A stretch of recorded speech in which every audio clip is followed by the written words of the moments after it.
Hello, I'm Stephen, this is Mick, and today we're going to be talking about the topic of rebooting society. Before we begin, we just want to say that this is only a discussion. There are no right or wrong answers. These are just our thoughts and opinions which can and will change. Neither of us are experts on anything. We are just two dudes talking. So today's topic, rebooting society, this is actually part 3 of talking about it.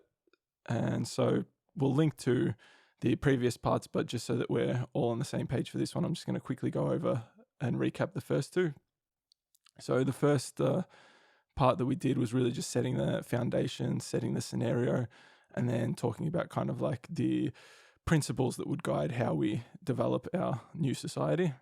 So the scenario that we had was that all electronic data has been wiped clean. Buildings, population, natural environment, that's all still intact. It's just that electronic data has been cleared. So like the records have been cleared, have been wiped clean. We were only considering Australia within talking about rebooting society, but we've kind of like let go of that a bit. So we've kind of expanded it. We're assuming that we have enough resources to last the year. Mainly we put that in just so that we didn't have to rush things. We didn't have to try and figure out, okay, how do we get everything built up right now? We've got a bit of time to think about it. Our mission statement for our new society was that every human being is able to achieve a fully realized state of being and live a rewarding and fulfilling life. So that's kind of our overarching goal and what we're going after. We have some basic human rights that we kind of said, okay, everyone should be guaranteed this. Food and drink, security, shelter, health, education. Just some basic stuff and pretty common. Some things that were off limits that we're trying to avoid is mass accumulation of personal resources, the ability to do that. And we're trying to avoid murder or like death penalty type stuff. So the principles that we had come up with for our new society, and these are kind of like the foundation that we want to build off of, and we'll often refer back to these, is transparency, honesty, agency, which means having your own free choice, accountability or repercussions. And I just wanted to note here, when we say accountability, we're talking good and bad. If you perform something, if you do an action, there's going to be accountability for it, but that doesn't necessarily mean that it's going to be something bad. It could also be something good. And then the last one that we've got is compassion. So that was our part 1, setting the foundation. And then part 2, we kind of started to think about, okay, how would we actually build out society? And then we were going to start off doing a practical approach. Okay, this is what we would implement. But then we started going more of okay, let's look high level. How would we kind of approach the situation instead of saying this is how we would actually physically and practically do it? We started by looking at the Maslow's hierarchy of needs, which kind of aligns with, if you go from the bottom up, this is what you should fulfill first in order to get to a realized state. The hierarchy of needs itself actually aligns with a lot of other theories or ideas about how to reach a fully realized state or become a fully fulfilled human being. So in part 2, we looked at just the first level or the first layer of that pyramid, which was our physiological needs, which included air, shelter, water, and food. The next level, which we're going to go on to today, is our safety needs. So we'll progress on to that. Safety needs and physiological needs, they form the basic needs of humans. So once they're covered, it's kind of like you're on pretty stable footing there. So once we get past our discussion today, we should be on pretty stable footing. Then it's going on to higher things like expanding intelligence and technology and that kind of thing. So I'll just go through the levels quickly just to recap what they all are. So again, the base layer is our physiological needs. The second layer is safety needs. Third is love and belonging. Fourth is esteem, so like respect and status amongst the community. And then the fifth stage is the actual self-actualization, fully realized stage. Okay, I'm just looking. The only other thing I wanted to note about part 2 is that in our conversation, we kind of kept coming back to it's a focus on educating ourselves about all these different things. So like talking about air, educating us on how important it is to keep the air clean, how important it is to understand how to even breathe properly. Like, even though it's an autonomous function, we have some control over it and we can manipulate it and make it more optimal for us. So we've got a real focus on education in our discussions so far. And the other thing is that we want to kind of, in our reboot of society, we want to work more in line with nature. And so that was a big theme of our last episode, and I imagine it will continue in this one as well. I said a lot there, Mick. Is there anything you wanted to add or anything I missed out? Yeah, well done. You covered a lot. I think I'll just add a little bit of commentary to that physiological needs and the direction that we had around education and our interaction with our environment. And that was that both of those are very important in order for us to maintain our needs. So firstly, in order to know in order to focus on our needs, it's good to have a fundamental understanding of why they are important. So that's that education piece, because unless we know why something's important, we're less reluctant to do it. So if someone just says, you need this, go get it, people are, okay, I need it, but I don't really have a true understanding of why I need it. And once I gain that true understanding, then I see the impacts of how it impacts me, which is drives behaviour to try and maintain those needs. And the other one is the environment. Obviously, I think we came to the realisation that in order for us to maintain our needs for a long period of time, we need to respect the environment around us. As soon as we disrespect the environment around us, it will become more harsh, which will make it more difficult for us to maintain those needs. Maybe not in the short term, but in the long term. Thanks for making that addition. Yeah, the why is that's a very good point. I have this thought that we should have both what and why. What do we need to do and why do we need to do it? Because having the what is good, and if you can stick to it, that's great. It'll usually serve you well, but it's a lot harder to stick to it because you don't have that understanding underneath it. Okay, why am I actually doing this? And you might start to question it and make changes that actually go against it. So that's a really good point. It's good to understand why we are doing things in order to maintain it and even improve on it. You can't really improve on something unless you know why you're doing it. Yeah. So great point there. All right, before we get into talking about layer 2, again, safety needs, safety and security, I wanted to talk a little bit about going from transitioning from the level 1 physiological needs into the level 2 safety needs. Specifically, I wanted to note that we really, or at least from my perspective, want to have a solid foundation and a solid setting of those level 1 needs before we attempt anything higher, because it is a pyramid, and what happens is when the lower levels start to erode and crumble, it doesn't matter how solid you are up top, because if you haven't got those lower base levels, everything's going to fall. Once they go, everything falls. So you really want to make sure that your lower levels are well done and well set. And then you want to keep also going back to them, making sure, okay, are we maintaining this? Is anything we're doing up here actually affecting the lower levels that we need to stop and then reconsider? So yeah, that was my main point in transitioning. Just be careful that we don't compromise the base level. Anything related to that, Mick? No, that's right. Get our foundation right and the building won't fall over. Yeah. All right, so let's move into it then. So like we said, the level that we're operating at today is safety needs, or sometimes safety and security needs. It's said. These include things like personal security. They've got employment here, but I want to talk about that because I kind of think if we can avoid having to even require employment, that'd be a great achievement. Resources, health, and property. But obviously we're gonna, or we will discuss a bit more what we actually mean by this, and we don't have to stick to those specific things exactly. So we're going to begin by talking about safety, because we had a little bit of a discussion before this, and we thought, okay, safety is kind of what we're trying to achieve, and then security is how we maintain that safety, how we maintain what we're trying to achieve. So let's discuss first, okay, what is it that we want to achieve in terms of safety? So Mick, I've been doing a lot of talking, so I'll let you go first on this. What does safety mean to you?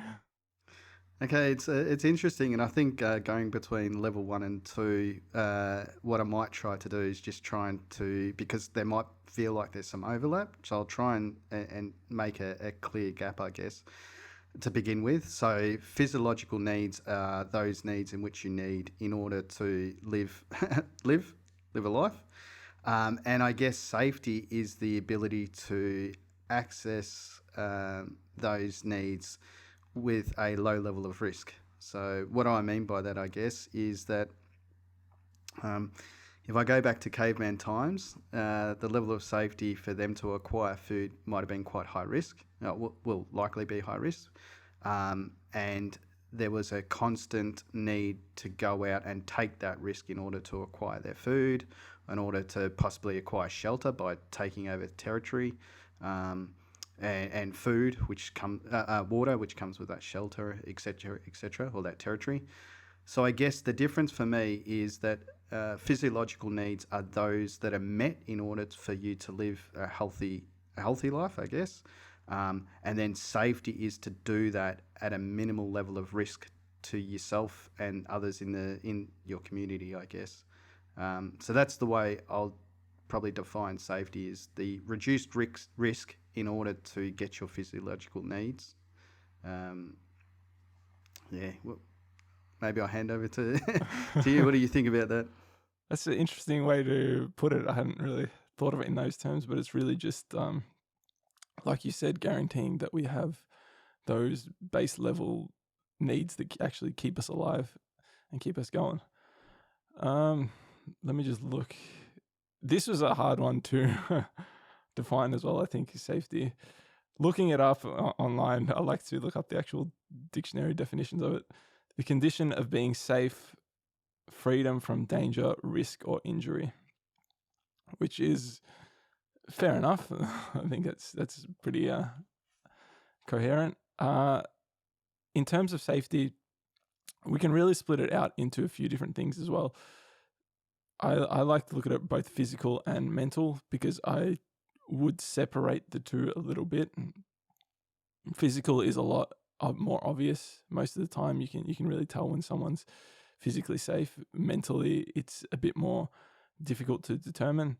And with that, I wanted to mention that from my perspective, safety is often subjective under those, like, that kind of description of it. So like physically, it's a lot easier to agree on what we would probably consider safe. Like we can just say bare minimum, as long as no one's physically abusing you or touching you, or, you know, there's no connection there. All right, physically you're safe, but mentally, what does that actually mean? What would constitute mental safety? And so that's where I think there is a little bit of subjectivity to it. And so, yeah, how does that sound to you, Mick? That's an interesting. I never thought of mental safety, but yeah, that's a good point, because you may have all your needs, but you might not be a well-rounded person because of possibly things that you've been through, or other reasons, just your situations which you were born within, I guess. So yeah, mental well-being is probably an important factor to maintain safety, because you don't safety to yourself and safety to others. If you're not mentally well, some people can obviously turn physically violent, I guess, towards themselves or towards others. So and that is detriment to. If I go back to those physiological needs, that's detriment to your own or others' lives. So I think that's a good one to consider, and probably one that's been overlooked.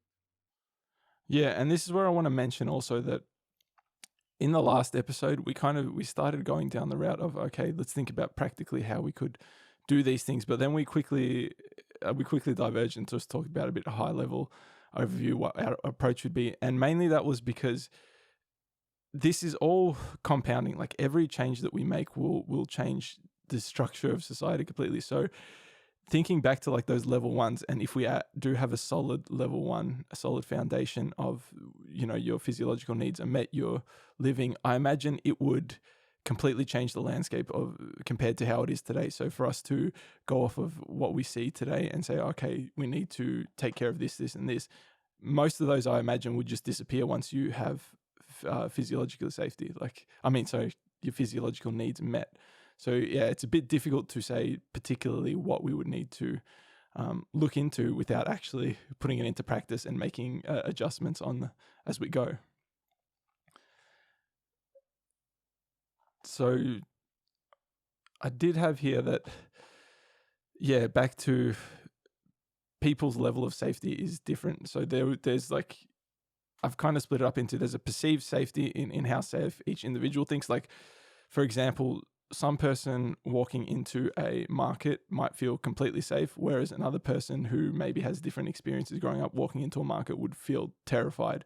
And, if we try and cater to every single individual and consider everyone's experiences, you're going to run into a lot of trade-offs where it's like, okay, well, the least safe person by their own perceptions, if we're catering to them, you possibly wouldn't be able to do anything. Even worse, maybe they are struggling to even live with themselves. They feel insecure just living with themselves. So how do you deal with that? So I don't know. That's just kind of like where I'm trying to go with my thought process. Does that spark anything in you, Mick? Yeah, actually. I think, so everyone's appetite for risk is different, I guess. And so one thing that, maybe it's a little bit of a tangent here, but one thing that it made me think about is that safety also considers the level of risk a person's willing or comfortable to take.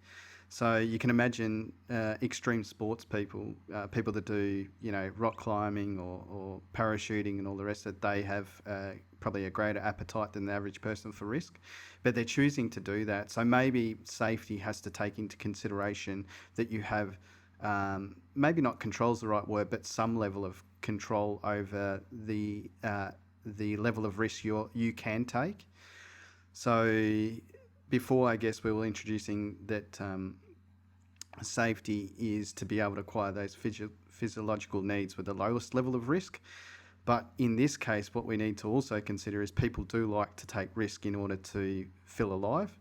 And so maybe it is more so that the level of risk a person's willing to take. They have some control or autonomy over the level of risk they're willing to take. So if they don't want to take the risk, then they still can get their physiological needs. But if they're willing to take the risk, then no one's also stopping them from doing that. There seems to me to be a link between safety and certainty.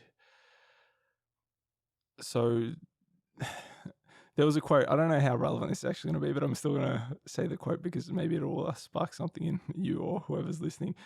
A quote from the Dark Knight movie that came to mind when I was thinking about this topic, and I'll read it here.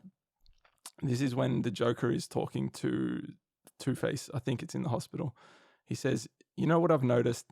Nobody panics when things go according to plan. Even if the plan is horrifying, if tomorrow I tell the press that like a gangbanger will get shot or a truckload of soldiers will get blown up, nobody panics because it's all part of the plan. But when I say that one little old mayor will die, well, then everyone loses their mind." And that comes to mind because in thinking about, okay, what do we actually mean by safety? I kind of redefined it as safety is our ability to deal with uncertainty, which kind of aligns with what you were saying, that some people are more willing to take risks than others. And so safety has more to do with the individual's ability to deal with uncertainty because there is no certainty in life. Our kind of, as we grow as a individual, as a society, as a species, what we're doing is we're trying to get rid of uncertainty or reduce the level of uncertainty. That's why we build the things around us. That's why we build houses to get rid of our risk of being exposed. We build farms. We have like redundancies in a lot of things. We over produce things because it's trying to reduce that level of uncertainty. And so, yeah, I've got more I want to say, Mick, but is there anything, because that's a bit of a different idea. Is there anything you wanted to Yeah, comment on uncertainty there? definitely has a play, and I guess it is hard to think about how you split the two because uncertainty. I definitely agree. Uncertainty has a direct relationship with safety, but then there's some elements whether you're certain or uncertain. If I see a lion chasing me, I'm certain the lion's chasing me, but it's still an unsafe situation. So there is a split here, I guess. And maybe that's where I had trouble at the beginning. I'm defining it as being able to meet those needs with a low level of risk. And then later on, I'm thinking, okay, well, some people actually want to take that risk to feel alive. So, yeah, it's an interesting point that it's not from the same context always, I guess, the way in which safety is applied. Um, but yeah, definitely uncertainty has a direct relationship. The more uncertain situations are, the lower a level of safety is perceived, I guess. So Yeah, I agree. It's not all ability to deal with uncertainty. There is also a element of the environment around you should like you were saying, should allow us to meet those physiological needs. But I think again, it's really difficult to put it in practice, but I think if we are to improve safety, the first thing to do is to concentrate on that ability to deal with the uncertainty, because that's going to reduce the number of things that you have to deal with. And like I was saying, like just improving everyone's ability so that like walking into a market is a similar level of safety for everyone. It's not some person is terrified of that, whereas another person, it's just another day for them. They don't really notice too much. yeah, so I guess there's a level of safety that is considered across the community as sort of like a baseline that people can work from. So, like you said, every person, I guess, maybe I'll take a gender one with this. So you can imagine going into a nightclub. I would say females will probably feel less secure sometimes than males would. And so what we want to try and do is balance that out so that everyone can go somewhere and feel the same level of security regardless of whoever's attending, I guess, or wherever they're going. So yeah, to match the needs of safety and provide that foundation. And then from there, people can take their level of risk if they want to. Yeah. There was something you said before which kind of aligned with where I was going with all this. So thinking about, okay, what is safety in public? So if I actually split it into personal safety and like public safety. So like I was saying, personal safety is internal, the level of uncertainty that you are capable of dealing with. And then public safety is, like we were saying, there's got to be some like baseline if you go out into society that, okay, this is the level of safety that you're guaranteed amongst other people. And so with public safety, I was thinking to keep it like to maintain those principles that we were talking about at the start, those transparency, honesty, agency, accountability, and compassion. To maintain that, you have to allow people to make choices. That's like kind of the biggest thing. So safety, I was thinking, has something to do with the ability to escape or to withdraw from society without at any moment, to be able to say, okay, this is too much for me, I'm going to step back and leave. And like that to me is like a good compromise where you're not forcing someone to act a different way, you're just allowing someone to make their own choice there. How does that sound to you? Yeah, that's interesting. So basically, I guess, I mean, you've used an example of where someone can actually leave a situation, but it's the ability for people to make a decision without. This is hard because it's a broad way of explaining it, but I guess people to make a decision without a direct consequence from the public, I guess. So if someone wants to make a decision about something that has, I mean, obviously we have to take direct harm into account. Like you can't have someone just be violent, but if someone, like you said, wants to withdraw or wants to take a different road for a particular reason because they feel more secure by it, then the public should allow that to unfold for that individual or individuals, rather than the repercussions that probably we see today, which is a lot of backlash sometimes, particularly with a minority that makes a decision. And there's a lot of backlash, and there can be, particularly with social media, where they're naming people out or they're banning and all the rest of it. That is, I agree, that would be a detriment to public safety when those situations occur. And what would be considered as public safety is to allow those situations to occur. So that's interesting from a cancel culture point of view, because I think that not only is it uncertainty, maybe safety means that we all have to become a little bit more mature in the way in which we take other people's opinions. Because at the moment, the way in which we take the opinions is very black and white, very us versus them. And that does create a level of unsafety in the public just through words and text, which is quite concerning. Yeah, the maturity thing, I mean, this was one that we discussed in previous podcasts, where maturity, we kind of were on a similar page, where it's about understanding what motivates us and being able to recognize our emotions and to deal with them.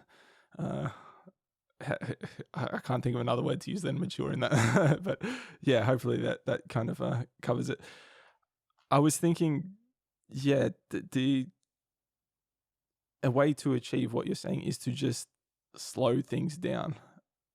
I think that in terms of safety is to just slow everything down, because when you're rushed, when you're pressured to make a decision, you tend to react. And I know I've talked to you about my perspective on the difference between reaction and responding, where reaction is like just an immediate reflex, whereas responding is you've taken in whatever's coming towards you, you've thought about it, and you've come up with a reply that kind of goes in a direction that you want. And in order to get that, you have to give people the space to do that. Like, not everyone can respond in the same time frame. Some people will take longer to respond, and it's going to depend on their experience, their capabilities. They'll need more space or less space to actually respond to an event or to a stimulus rather than react to it. So I think, yeah, slowing things down, it sounds like a weird safety step, but I think slowing things down is kind of another general way that I would go about securing people's safety. Yeah, I think that's a really good tip, because if you think about talking about before about uncertainty, there's a rate at which people can go through the uncertainty, and each person probably has a different rate. So some people can deal with uncertainty very quickly and are very adaptable to situations and are able to take them on as they come.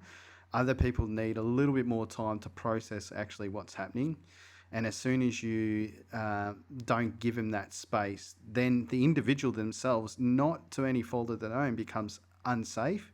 And the reason because of that, if I take your definition between response and reaction, yeah, they react in that situation, and you push someone into a corner and they react, that becomes an unsafe situation. So I would agree, slowing, I think we all probably somewhat can agree to some degree, the level of speed in which we do things today is causing a lot of fear, and making the public arena probably somewhat unsafe, or pushing it in an unsafe direction. Yeah, definitely. I was thinking about it from a like evolutionary perspective of reaction and the whole psychology and neuroscience of it, where I think it's sympathetic nervous system kicks into action, and it's like heightened your awareness and your energy and your, reaction speeds and that.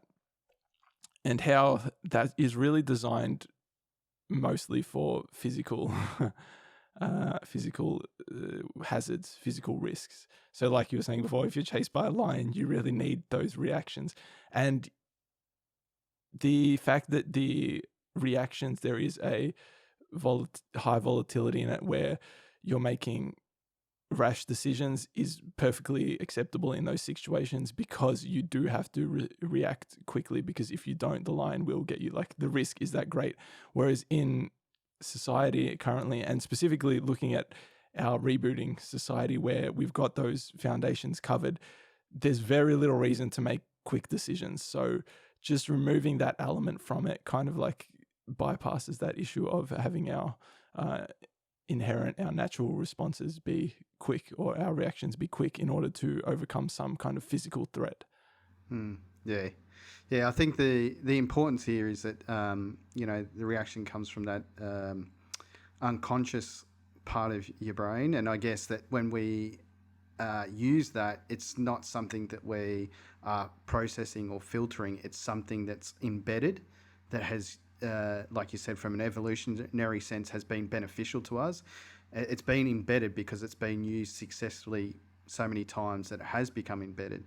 So what we need to be careful is blaming those individuals for reacting that way, because it's an embedded unconscious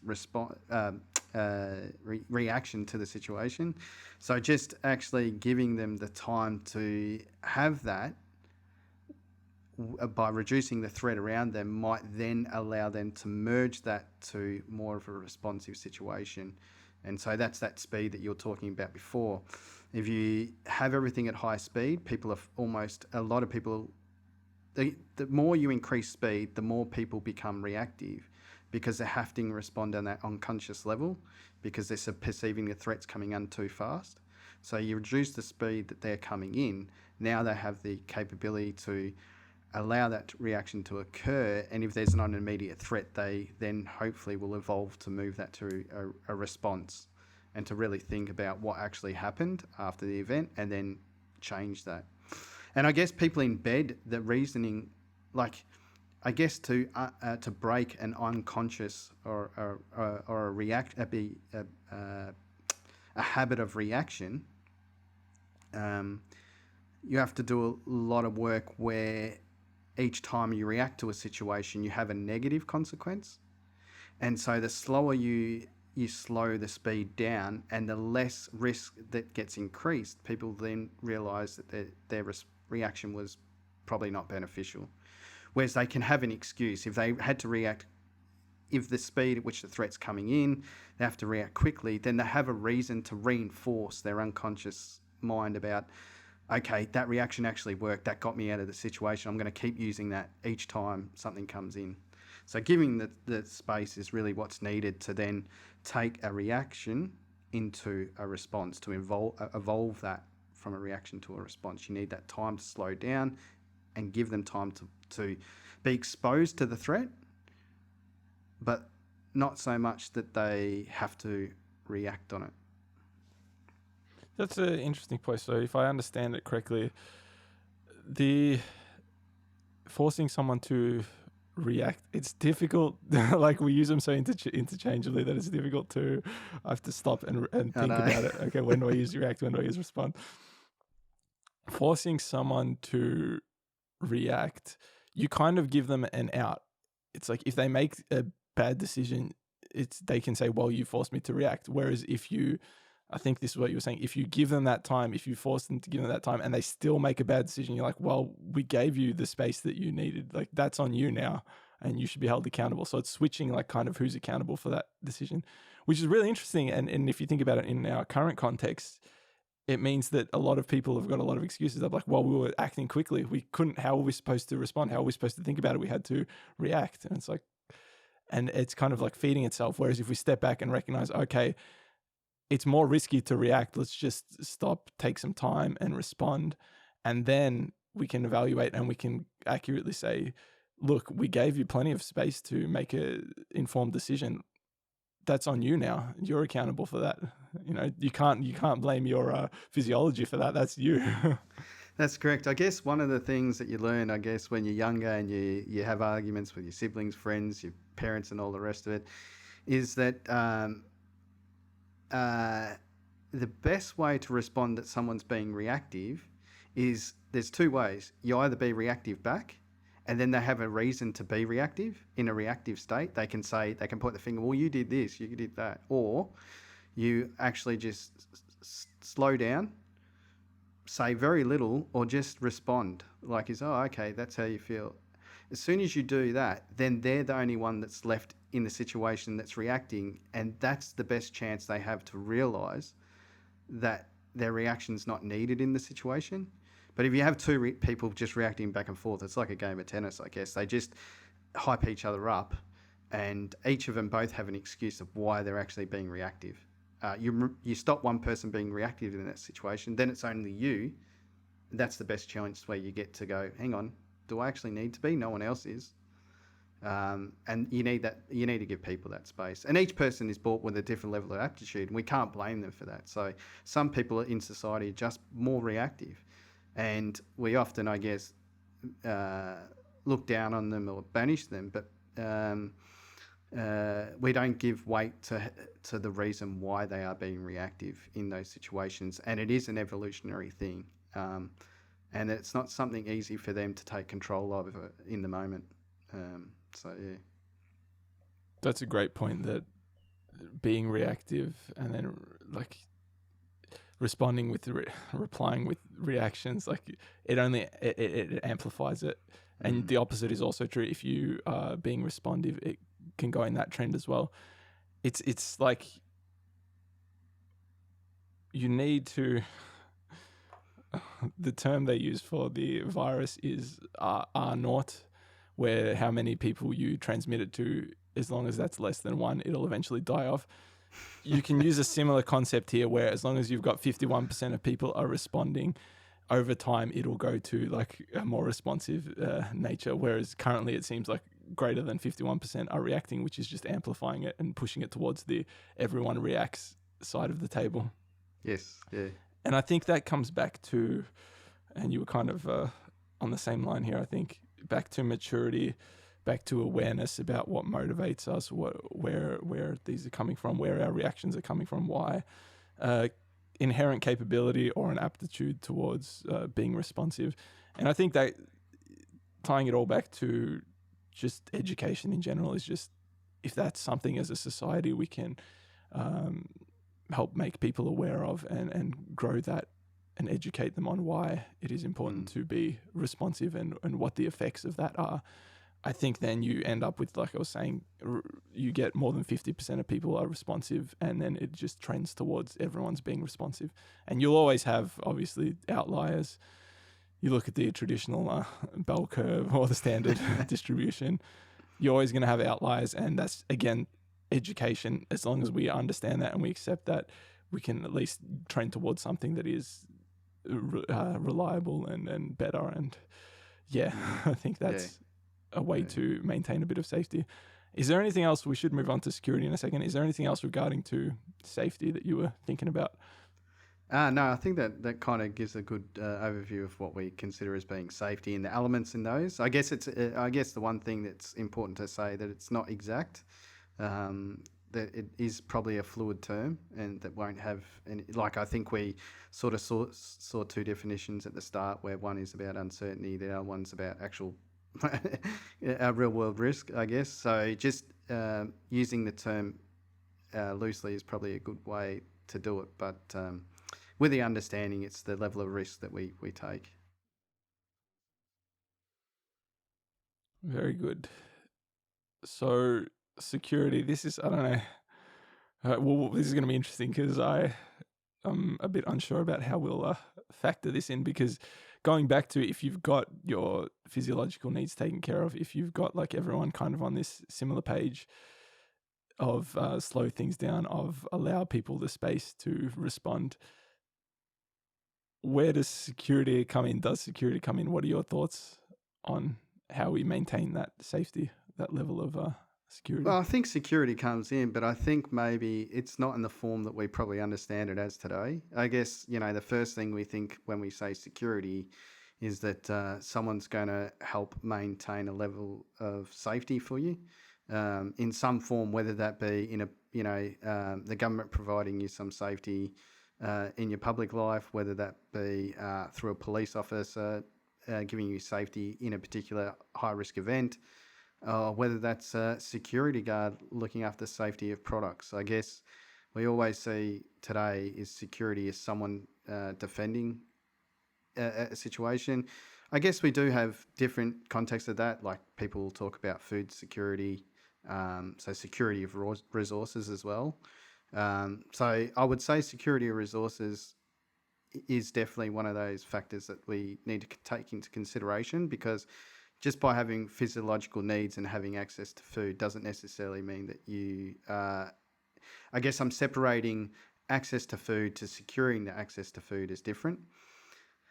And so if I think about the food one, and we can go off probably on different forms of security that I think would be valuable if we reset society. But if we think about the food security one, I think it's about maintaining processes that puts us in a better situation in order to achieve the lowest that if we take that baseline, the lowest level of risk with the baseline,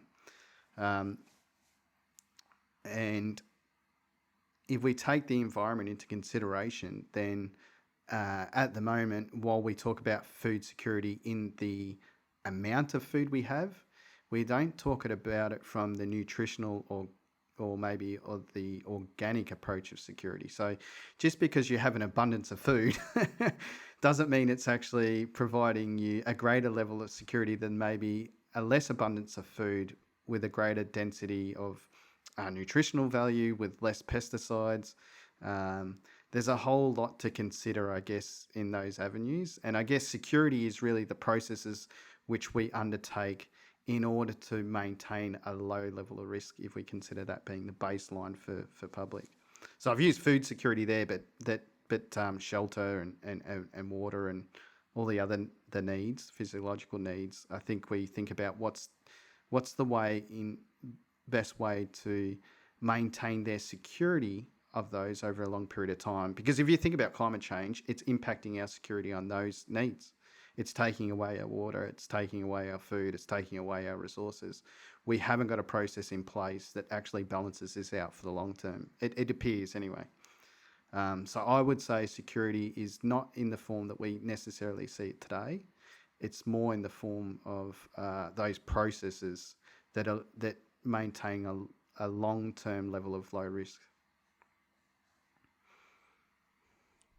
Interesting. I was trying to. I'm not sure I 100% understand what you're saying. I've written down here though, security being maintaining long-term viability of whatever it is. Is that kind of a fair way to sum up what you were getting at? It probably is, yeah.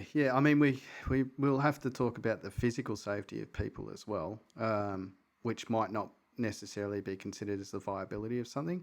But I think the big portion of what we would consider, or what I would consider as safety if we did have a reset, is actually changing our perspective and saying safety is for us to try and maintain a long-term level of low risk. Collectively. And risk is an interesting one about how we assess it, because I think food security is always talked in the context of abundance. And I don't think abundance is the only factor to security of food. You can have an abundance of, let's say you have an abundance of potatoes. Well, maybe potatoes are more nutritional that I give them value for, but maybe an abundance of celery or something like that, where it's low nutritional value. And you can consider that you've got safety because you've got an abundance of it. But the reality is it's not providing you with the basic needs that you need. And then if you put detriment to that and actually then grow it bigger and grow it more by adding pesticides and all the rest of it to it, then you probably compromise its level of safety, the food's level of safety. And I don't think that that's really taken into account to the level at which we probably should. Yeah, it's interesting thinking about security in those terms. It's a much larger, more complex, more interconnected problem than I guess we would initially think when you consider it in that terms. Like you're saying, okay, we've got this crop, but it provides a low nutritional value. So in order to suffice or to fulfill our nutrition, we'd have to overproduce this initial crop, which could have side effects where you're overusing the soil, you're making it non-viable for other products, you're minimizing the actual nutritious, the produce, the amount that we produce of actually nutritious foods, specifically in this case.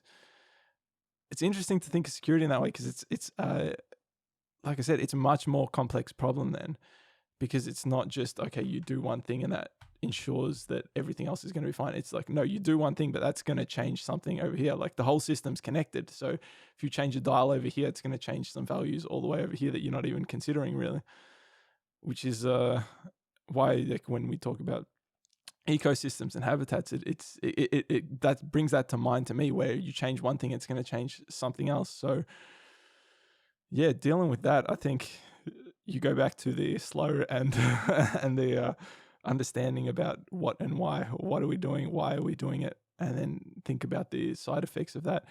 And really, the slowness is the key there to me, because if you act fast, if you make big changes, then you could really screw things up. Whereas if you work slow, if you go slow, then and low intensity, then you can usually see and predict, okay, it looks like it's trending towards this and we better stop because it's actually going to destroy in the long run something else.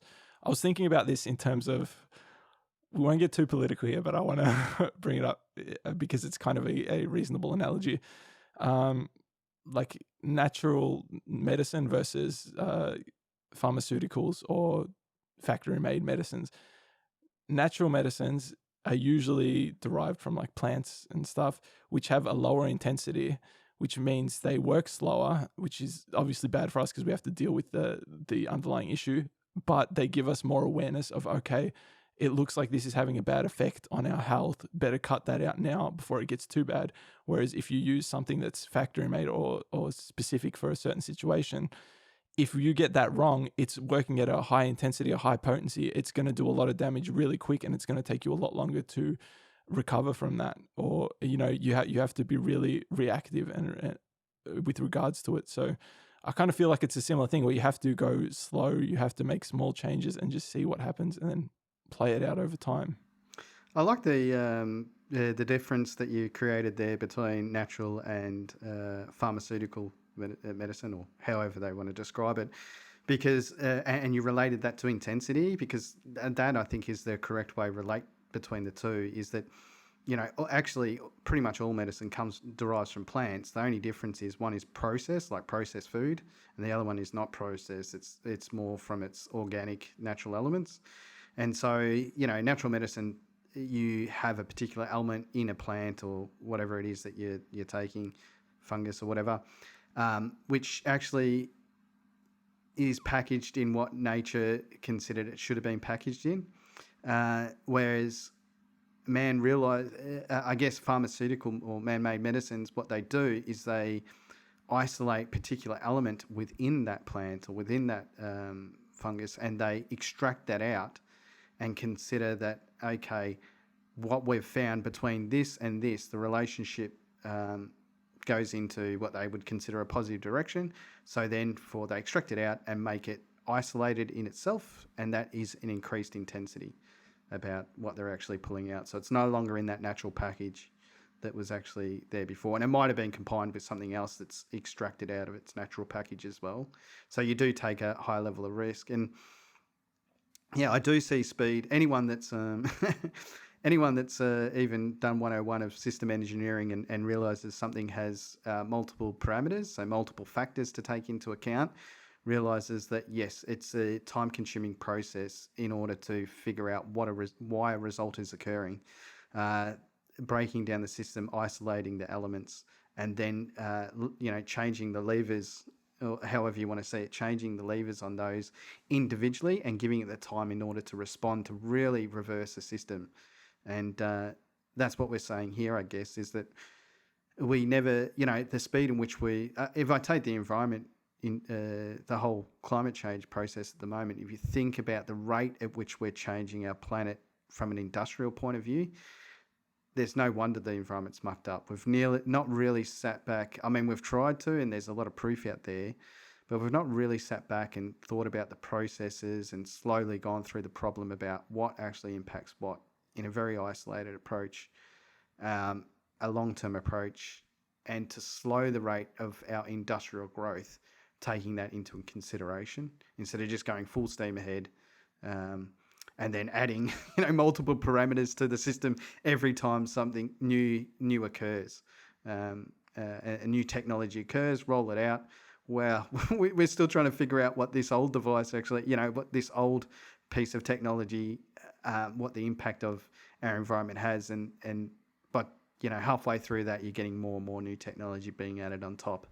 And so the problem, it's like a feedback. One side's going way too quick for the other side to get the feedback in order for it to go together. And so it probably causes a big imbalance, is what we're seeing now. I always appreciate when someone brings engineering into a conversation. Yes. Going back to just briefly how you're saying pharmaceuticals usually derived from natural substances, but they're like extracted and like made more potent. It may be that over time, over that progress, whatever it is we're talking about, whether it is pharmaceuticals, whether it is how we extract energy from the land, it may be that it ends up being the same as if we just shortcutted it and we just said, let's just take out what we see as the important thing. It may be that is correct. But the problem is, like, you can't be sure. You're taking a risk. When you do it over a prolonged period of time, you're testing it and you're measuring the effects before they get too intense. And going back to reaction versus response, I really see this as generally applicable, that slowness gives you confidence and slowness gives you low risk, whereas speed gives you high volatility and high risk, but they may actually end up being the same. If you react to a situation, it may end up being the same as if you had sat down, thought about it, and then responded to a situation. The problem is you don't have that level of confidence, though, because when you slow down and you think about the situation, you're weighing up a whole bunch of different options. And that's the distinction that I want to make here. And that's what I want to kind of get across, that it's not, I'm saying because we do something fast, it's going to be wrong. What I'm saying is, because we've done something fast, we haven't taken into consideration everything else that it is affected by it. And like, I know that that's what we were saying the whole time, but I kind of just wanted to abbreviate it to that's how I tend to look at it, and that's how I package it into reaction versus response, and that's what it means to me. And that's like, every time I think about that and say that to myself, I'm expanding it out to, okay, that's what I actually mean by it. Doing something fast, you haven't considered everything, but it may end up being the same as if you had considered everything and then responded. Yeah, I think so. Like the thing that was coming to mind throughout that was like the self-fulfilling prophecy, where people sort of go, see, I told you so, and it's like, yeah, you told me so, it happened this time, but what about the 9 times that you didn't tell me so and it didn't happen? So you don't consider them. You just consider the outcome that actually goes in the direction you wanted it to, and you hold on that to prove your future endeavors. And I think that's what we should be careful about. I think that's what you're sort of saying, is that, yes, we can make a decision quickly, and maybe it actually is the right decision, but did we go through the proper process of consideration? Because you're not right all the time. And what happens when you're wrong? By the time you've gone through your process, it's too late to clean up the mess. And often what ends up happening is the mess is hidden. Oh shit, let's get rid of that. We can't show that to the world. Let's push that off to the side. And that's happened multiple times. I mean, there's many industries, from smoking, asbestos, pharmaceutical, all of those have been known to hide their mistakes, which have probably been often done through speed, and hidden probably because they don't want the speed of the system to slow down. Because if we're honest to ourselves, we'd say, look, you know what? We made a mistake here. We're probably going a bit too fast at that point in time. We need to make more considerations next time. So let's update the process to give it that space. And no, instead we hide it, ignore it, don't give it the daylight it needs. And then we always pull out these successful cases of how quickly we've gone through things, which is a self-fulfilling prophecy, a victim in your own success, I guess, in a lot of ways. So, yeah. Taking what you just said and looking at our principles of transparency and accountability, that would actually lead to a slowing down, because like you said, they have to be transparent about it and they're going to be held accountable for it. So they will actually, you imagine, take the time to think about it before they actually do it. That's a good point, because a lot of people, I guess, would think, I mean, I'm victim to this. Can I get away with it? Can I get away with taking a shortcut here? That's actually probably a wrong attitude to think you shouldn't really be thinking that way. Can I get away with this just to take a shortcut? So yeah. Just to be clear, you're not necessarily talking about a shortcut where you're going to hurt millions of billions No, of people. no. It might be. So yes, when I'm developing, just or to save like you that, there, Mick. Yeah. Yeah, it's not pharmaceuticals, but yeah, like I can't think of a really good one, but just I guess maybe food. If you think about food, convenience. Sometimes we'll just drive through fast food because we don't actually want to take the time to produce the meal, and fast food's rubbish. So the quick convenience approach is a great outcome. I feel full at the time, but it has a long-term detriment that hasn't been taken into consideration. And just continuing on there, just because I pointed that out, that it might not necessarily be a massive thing, just to reinforce that it applies at every scale. So if you're practicing these principles at the smaller scale of, I don't want to do the dishes right now, I'm going to leave them there. It's like, no, just do it now, get it over and done with, or whatever. Then later on, when it's like, I don't want to test out this chemical or whatever that I've produced, it's like, no, just do it now and get it done with. Like it is a generally applicable habit that you will develop. One quick thing on security before we wrap it up. A way to maintain security, I think, is to consistently reflect on how connected or disconnected are we from those layer one needs, so that air, shelter, water, and food. For example, like nowadays, I imagine a lot of people don't have vegetable gardens, don't have trees, don't have that. They're so disconnected from their food that if that was taken away from them, that it'd be in shock. It's like, I don't even know where to begin with that. So security would be, for me, having a connection or a relatively close connection to it. You don't have to obviously have it on your land, but it would be good to be like, okay, I know Bob, he's the guy who's got the food. If I ever need to, go to him. And then also, along with that, how capable are we of obtaining those layer one needs if something goes wrong? So once again, if we are disconnected from our food source, okay, do we have the understanding and knowledge to produce our own? When times are good, we don't have to do that. We can, rely on others. But if something goes wrong, are we capable of quickly turning it around and going, okay, we're going to start growing now and we're going to start, producing our own food? Yeah, so it has something to do with the relationship between independence and the level of security you can actually provide, I guess.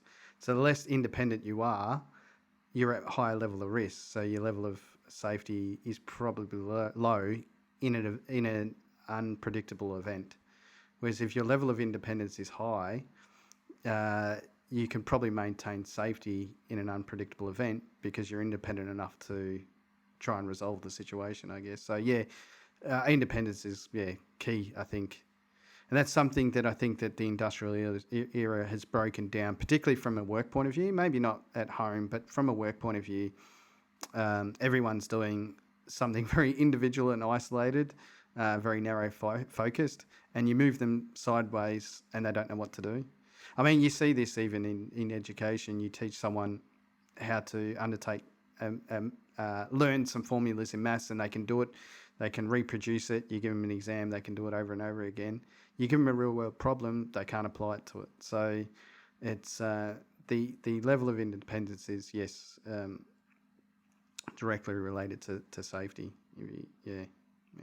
And I think it's for everyone to do. We shouldn't have disparity of level of independence because that means that we can't achieve that baseline that level of safety, I think. So, Yeah, I agree. And I think we touched on this in the last one, that we should all be contributing in some way to maintenance of those physiological needs. And I guess we can expand it to these safety and security needs.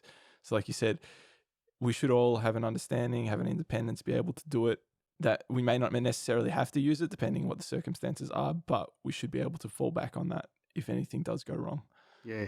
And I'd like to go back to something you said before, which is you were talking about basically that it doesn't have to be these big decisions where you're making the change. It's these little decisions. I would actually say that that's the most important part to focus on because big decisions, when you do that, becomes overwhelming and there's not enough frequency of those big decisions to really practice it. Where you break a habit is those small decisions that you're making every day. That's where you break a habit. If you can pick that up and change it each time it actually happens in a small event, then those big decisions will be natural to you because you're practicing it on a daily basis. But if you're trying to practice it with big decisions, it's going to be difficult to get there. The frequency of those interactions are too low, and the intensity of it's too high. It's likely to cause people to be overwhelmed and not know what to do in that situation. So, yeah, I guess if you ever want to break a habit, look at the small decisions you're making that go against it and just focus on them. They're much more achievable. Very well put. The only thing I would add is they're breaking and creating habits. Just focus on those. Yes, yeah. just in case anyone's like, well, I can break it, but then how do I create a new one? Yeah. Same thing. Just focus on those high frequency, low intensity decisions. Yeah. All right, Mick, is there anything else you wanted to mention before I wrap it up? No, I don't think so. I think I've covered everything there. I know one thing we probably want to mention is we actually haven't even pulled in any government aspects of safety, of security, and what level we would expect everyone to be. But I'm kind of comfortable with that, actually. I'm kind of comfortable in changing what the word security means to probably more align to something that's more valuable for us to all consider as security. And it probably takes also the fear away from it as well. Having overarching bodies to maintain that level of safety when we can all be responsible for it, and try and achieve that baseline that everyone is expecting, where we don't have to offload that onto someone else. And that probably comes to that independence. So if we want a higher level of safety, we're now not putting the control to someone else. We're all independently responsible for that. So I think that's a better approach to probably take. Yeah, definitely. I hadn't even thought of that. Didn't even come to mind about, like, we haven't really talked about government, and I'm sure we will expand on that when we do our topic on local versus global control. Yes. Yeah, no, I just thought I would mention it because it's probably a big shift, particularly people yelling out saying, well, you haven't considered this or you haven't considered that. I think I have considered it. I just don't think it's as important as it would be today if we shifted our perspectives. Yeah, very well put.